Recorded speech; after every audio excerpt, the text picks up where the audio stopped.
Hola, querida gente. La historia que os voy contando de este genio, San José de Calasanz, comienza a hacer una serie de preguntas que hay que resolver.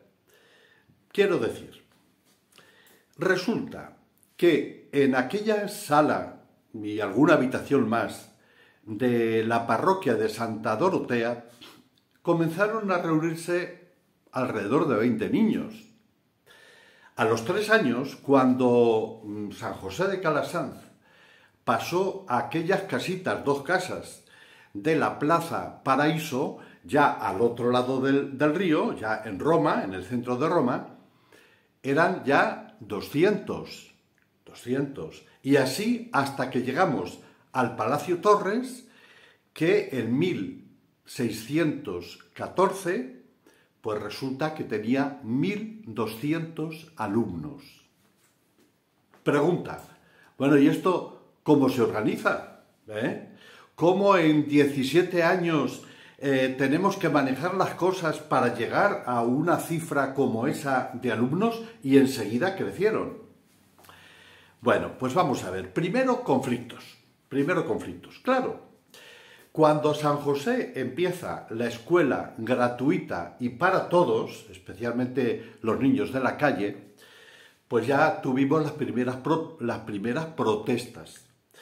Había una organización en los barrios de Roma. Había escuelitas que regentaba, que dirigía un maestro. Eran escuelitas de pago. Eran escuelitas pobres.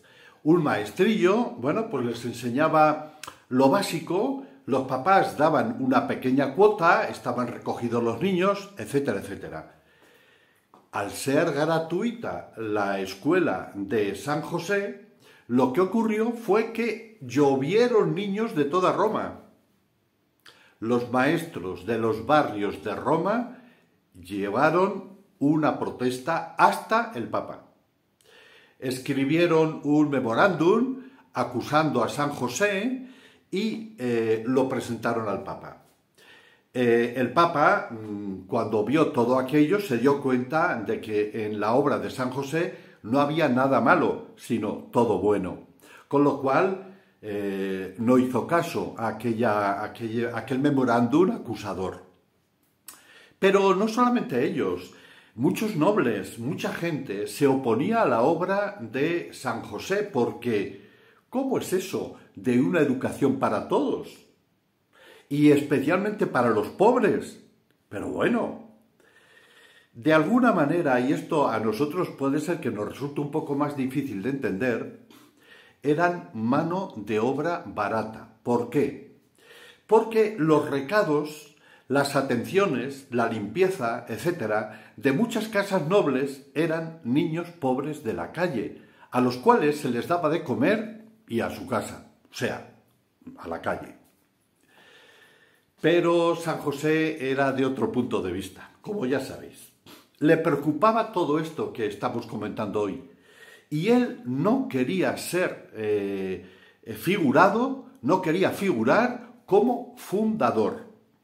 Yo creo que llevado del sentido práctico, San José veía claro que un español en Roma no iba a ser tan cara y tan bien plantado como para decir a los italianos y a los romanos lo que debían de hacer.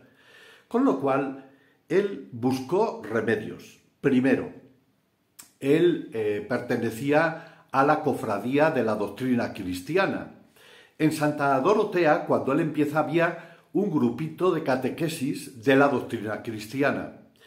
Bueno, él quiso que esta cofradía se hiciera cargo de su fundación, es decir, de su iniciativa.